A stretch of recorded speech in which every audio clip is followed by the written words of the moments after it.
Ви благодарам, почитувани гости, почитувана министерке Тренчовска, министре Спасовски, почитуван амбасадор Елштад. Навистина ми е мило што сум денес овде.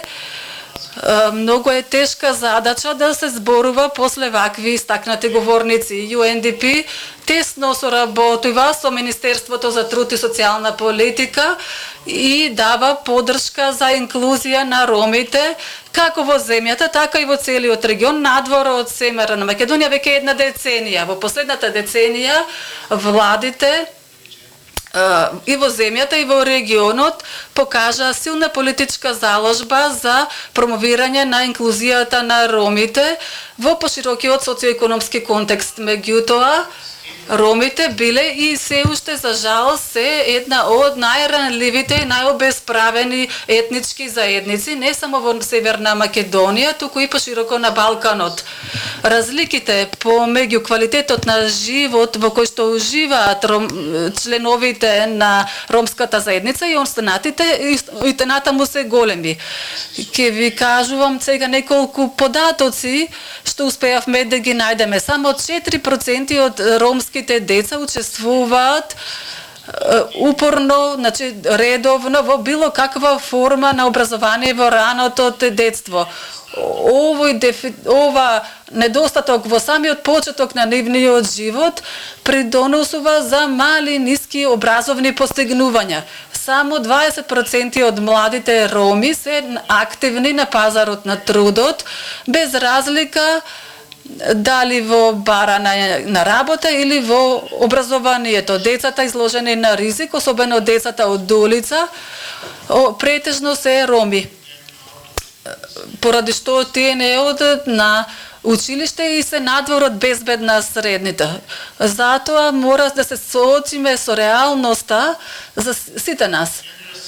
Со великодушна финансиска поддршка од Кралството Норвешка, UNDP и Министерството за труд, општината Шуто Ризари соработуваа во последните 2 години за да ја изградат, да обноват првата градинка што беше обожарена и уништена во пожарот во 2017 година и воспоставија нов центар за деца во ризик.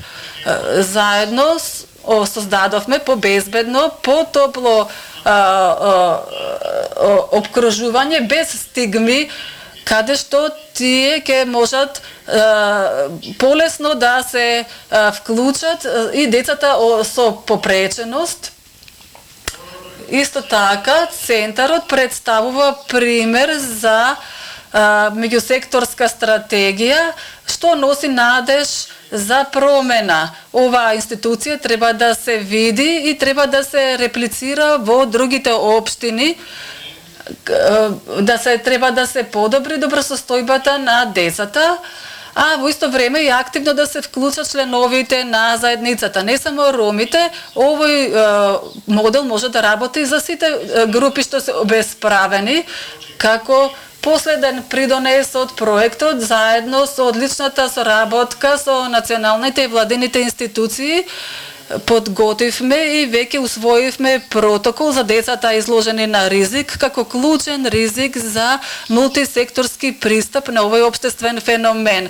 Овој документ ќе биде катализатор за промена за да се подобри квалитетот на живот за децата преку стратешки заеднички пристап, образование, соработка и транспарентност. Во исто време протоколот ќе обезбеди дека сите ќе работиме напорно и поефективно за да ги подобриме политиките и праксите за да овозможиме еднакви прилики за сите деца, како што беше спомнато и во видеото. Конвенцијата на Обединетите нации за правата на детето наведува дека сите активности што се однесуваат на децата без разлика дали ги прават јавните или приватните институции, судовите, административните власти или легислативните тела треба да се прават во најдобар интерес на детето. Значи, само во најдобар интерес на детето. Ова треба да биде во главен фокус. Затоа веруваме дека ова е еден чекор за децата да имаат пристап до експерти кои што ќе имаат пристап до правниот систем. Значи даваме поддршка на ваквите напори и една од мотивите на UNDP е дека никој не смее да биде изоставен. Одлично мое име сакам да кажам дека овој проект е навистина фасцинантен. Од мала градинка сега прерасна во центар на заедницата што нуди јавни услуги за целата заедница. Не само за децата што се обесправени. Како татко на 4 деца, навистина верувам дека ова треба да се прави не само во оваа заедница и во ромската заедница, туку и на многу пошироко во земјата. Многу ви благодарам.